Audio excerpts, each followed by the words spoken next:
ஜனவரில இங்க அனிருத் வந்து பெர்ஃபார்மன்ஸ் பண்ண போறாப்ல.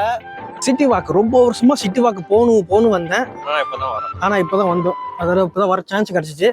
நல்லா இருக்குல்ல சிட்டி வாக்கு.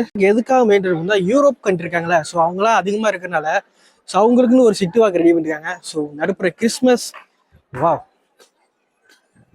ஆக்சுவலி இங்க ப்ரோக்ராம் மாரி நடக்க போகுது பிள்ளைக்கு ஸ்டேடியம் போட்டிருந்தாங்க.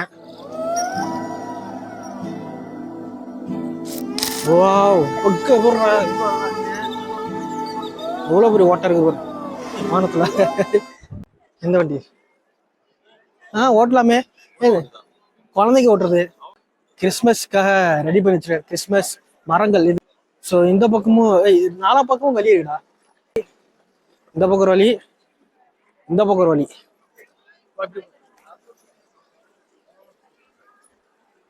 சிட்டி வாக் என்னன்னா சும்மா இங்க வந்து ஃபுட் ஐட்டம், ஷாப்பிங் மாலு இந்த மாதிரி தான் இங்க இருக்கும். ஸோ அதனால இந்த யூரோப் கண்ட்ரி அதிகமா இருக்கனால ஸோ அவங்களுக்காக வந்து இந்த சிட்டி வாக் வந்து ரெடி பண்ணிருக்காங்க.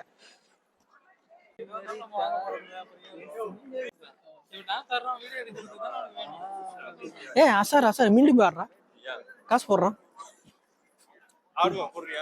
நான் போடுறேன் வா. இன்னைக்கு ஒரு ஷோ நடக்குது. யாருன்னா பிட்புல் ஷோ தான் நடக்குது இங்கன்னு நினைக்கிறேன். உள்ள சவுண்ட் கிளியுது கறந்துக்கிட்டு. உள்ள டிக்கெட் எவ்வளவுதான் தெரியல. 150-200 இருக்கும் லாஸ்ட். அதாவது 150 கிராம்ஸ் இருக்கும். சவுண்ட் கேக்குதா போடு. ஜனவரில இங்க அனிருத் வந்து பெர்ஃபார்மன்ஸ் பண்ண போறாப்ல. அங்கே டிக்கெட் ஒரு 150-200 தான் இருக்கும். உள்ள போலாம், பட் சவுண்ட் பயங்கரமா கிளுது. பின்னாடி புர்ஜி கலிஃபா இல்ல, அப்படி மெட்ரோ போக முடியாதுல்ல.